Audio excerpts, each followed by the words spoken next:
Olá, meus amigos, tudo bem? Estamos de volta com mais um vídeo do projeto Aprendendo em Casa, da Prefeitura Municipal de Petrolina. Pega teu caderno integrado 1. Pegou?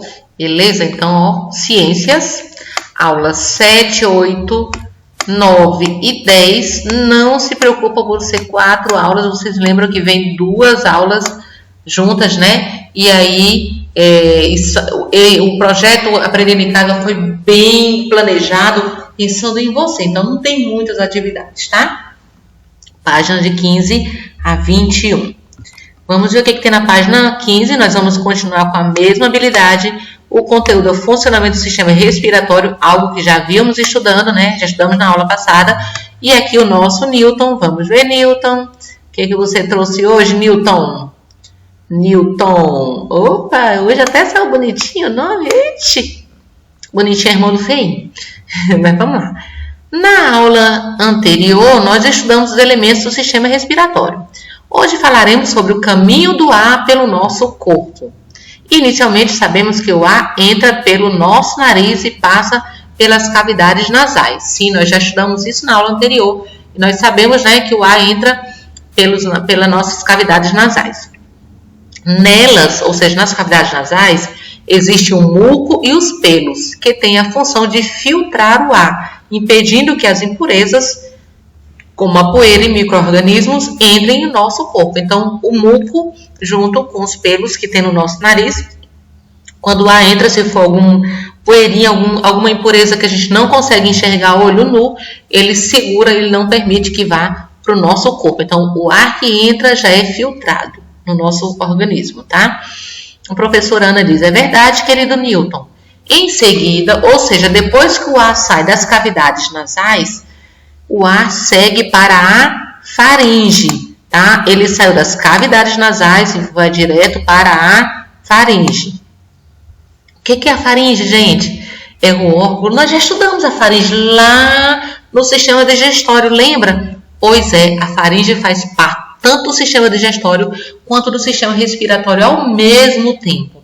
E é a faringe que permite que a gente respire pela boca, tá? Exatamente por isso, como a faringe tem contato com a boca, já que ela faz parte do sistema digestório, então permite que o ar entre pela nossa boca, né? E passe pela faringe.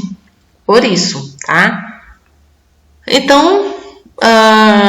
que já falei, logo em seguida o ar passa pela laringe. Então, quando ele sai da faringe, ele vem para a laringe. E aqui na laringe, aqui tem as pregas vocais. As pregas vocais são pregas que permitem emitir os sons. É por isso que a gente fala, tá? E é na laringe que está localizada a epiglote. Epiglote, meus amores, é uma espécie de válvula, que essa válvula, ela controla a entrada e a saída dos pulmões, do ar nos nossos pulmões. O que acontece? Imagina aí como se fosse uma torneira, a torneira da sua casa. Você vai lá, abre e sai água, você fecha, para de sair água. Então você controla, você pode abrir só um pouquinho, sair só um pouquinho de água, não é isso? É o que acontece.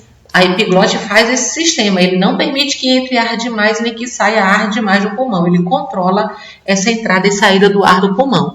Mas de vez em quando, de quando em vez, a epiglote falha. E quando isso acontece, a gente engasga, por isso acontece o engasgo quando a epiglote falha. E aí, Duda Linda, que não fica de fora de um bom aprendizado, ela diz... eu vi na TV que a laringe termina na traqueia. Gente, a laringe, quer dizer que a laringe termina quando começa a traqueia. E o que é a traqueia? É um tubo, não é um tubo? Tá? Esse tubo ele é produzido por cartilagens, tá? Por cartilagens, que é aquela espécie de osso mole, vamos dizer assim, né? Não é bem um osso, mas é a maneira que eu tenho de explicar o que seria cartilagem. E vi também que se não fosse as cartilagens, a traqueia poderia se fechar, impedindo que o ar chegasse aos nossos pulmões.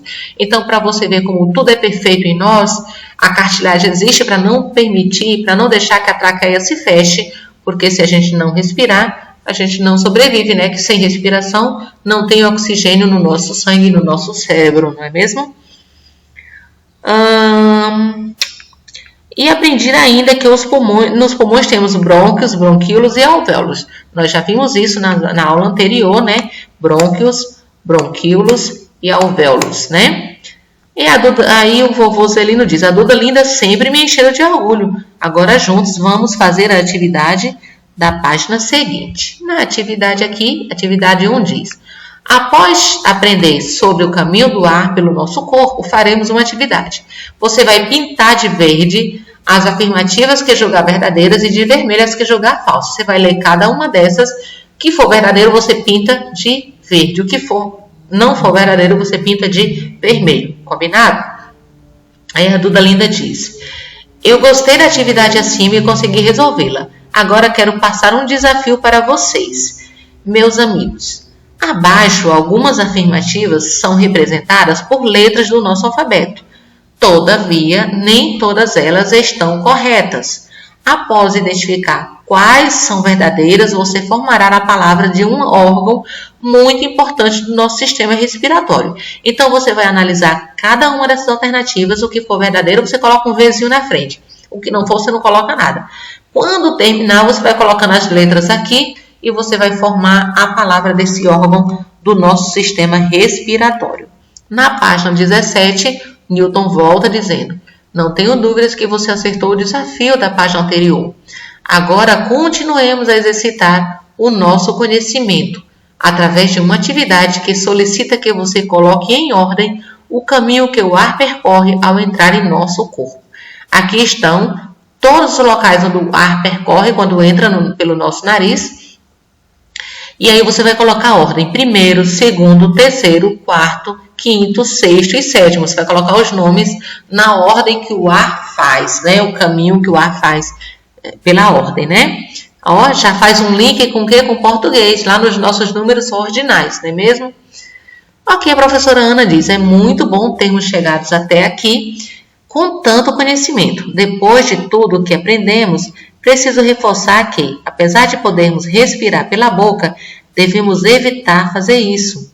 Sabe por quê, gente? Porque na boca não tem os pelos nem o muco, então isso não vai filtrar o ar, fazendo com que impurezas entrem no nosso organismo. Às vezes a gente respira porque é necessário quando o nosso nariz está obstruído, mas o ideal é respirar pelo nosso nariz para que essas impurezas não entrem no nosso corpo. Ó a Valentina aqui, ó, a Valentina sempre aparece. Usar a boca para respirar? Nem pensar. Eu gosto de usar a boca para comer. Eita, garota, toca aqui. Somos duas colegas. Bateu. Esse sanduíche está uma delícia. Nós nos veremos na próxima aula. Vamos ver logo o que a Valentina vai trazer para a gente na próxima aula, porque ela disse que ia encontrar com a gente. E aqui está ela. Aulas 9 e 10. A habilidade mudou, que é discutir e construir uma proposta de cardápio equilibrado com base nas características dos grupos alimentares da culinária local, nutrientes e calorias, e nas necessidades individuais, que é atividades realizadas, idade, sexo, etc., para a manutenção da saúde do organismo. Conteúdo, a composição dos alimentos e sua função, tá? Porque cada alimento tem uma função no nosso organismo. E aí Newton também não vai ficar de fora, diz, a aula de hoje é muito importante para todos nós, especialmente para a Valentina, a comilona, do Aprendendo em Casa. Usaremos esse momento para falar da importância de termos uma alimentação rica em nutrientes, a fim de que possamos sempre estar saudáveis. Para que você possa entender os nutrientes são substâncias presentes nos alimentos e são fundamentais para a manutenção do nosso organismo. Então, quando a gente come carnes, frutas, verduras, leguminosas, tudo isso, gente, tem nutrientes e são necessários para o nosso organismo, para a nossa saúde. A Valentina, que não perde chance. Oba! Se vamos falar de comida, é realmente especial para mim. Falando assim, ontem eu fui ao Bodódromo no bairro Areia Branca e provei a delícia de uma carne de bode com uma salada de alface e tomate. Amei tanto que fiquei com gostinho de quero mais. E eu com gostinho de queria ter ido também, né? Vamos lá, não deu para ir. Professora Ana, Imagina o quanto deve ter sido uma refeição apetitosa, Valentina. Agora deixa eu contar uma coisa que talvez você não saiba. Você sabia que as carnes são excelentes fontes de proteínas? Pois é. Assim como o bode que você provou, a carne bovina consumida em todos os lugares do país também está no grupo dos alimentos proteicos. As proteínas são importantes porque permite o crescimento e desenvolvimento do nosso corpo. Por isso são chamados de construtores. Então, as proteínas são chamadas de alimentos construtores, tá? Os alimentos com proteínas são chamados de alimentos construtores porque desenvolve o crescimento do nosso corpo, o crescimento e desenvolvimento. Então, a carne, o ovo e o frango são alimentos que possuem proteínas. Na página 19, a Valentina já vem comendo de novo. Eita, menina! Ah, professora Ana, toda essa conversa está me deixando com fome. Vou na casa da Linda comer um cuscuz que o vovô Zelino preparou. Como combinei de estudar no caderno do Aprendendo em Casa com ela, não custa nada chegar na hora do café da manhã. Gulosa, não é? Aí a professora Ana, essa Valentina é mesmo muito esperta. Antes que você vá comer o seu delicioso cuscuz e estudar com Duda Linda, deixa eu te contar algo bem interessante. Você sabia que o cuscuz, tão amado por nós, petrolinenses, é muito rico em carboidratos? Esse tipo de alimento é altamente energético e nos ajuda a realizar atividades do nosso cotidiano. Além do cuscuz, veja outras fontes de carboidratos. Então, os carboidratos nos dão energia, gente. Por isso que ele fala que ele é altamente energético. Então, o que tem carboidrato? O pão, o macarrão, a banana, né? E outros alimentos. E o Newton diz, excelente, professora Ana. Podemos ver que não somente a banana é fonte de carboidratos, mas as frutas em geral têm essa característica. E já que estamos falando das frutas, podemos entrar nos alimentos reguladores, que têm a função de, como o próprio nome diz, regular o nosso organismo, mantendo bom funcionamento. Lembra da salada que Valentina comeu?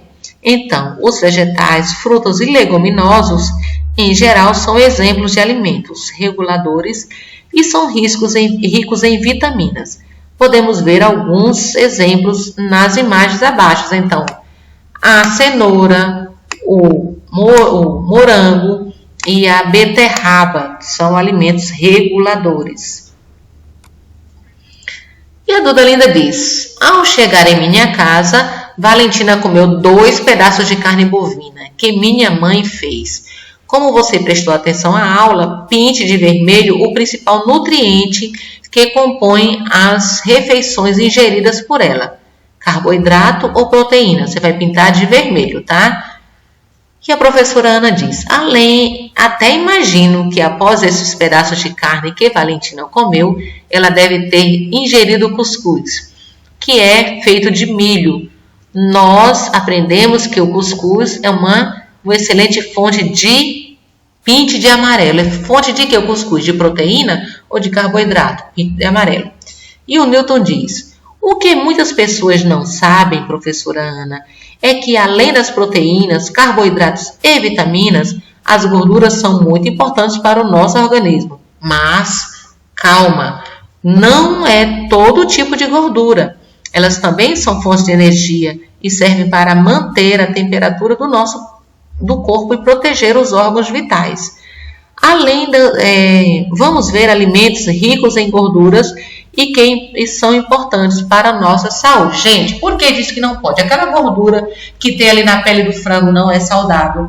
Aquela gordura que você encontra na carne do boi não é saudável. Na carne do bode não é saudável. Essas gorduras, elas podem formar uma camada, vamos dizer assim, uma parede nas nossas veias, entupir as nossas veias, tá? E até mesmo aumentar o nosso colesterol.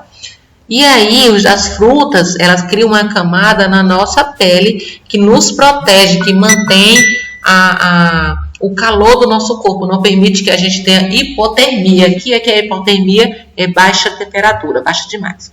Então, o que que tem? O que que tem essas gorduras boas?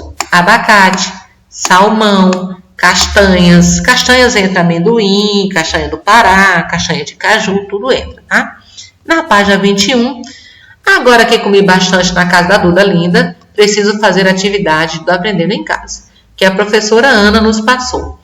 Preciso da sua ajuda para completar a tabela com exemplos de alimentos ricos em alguns nutrientes. Vamos lá?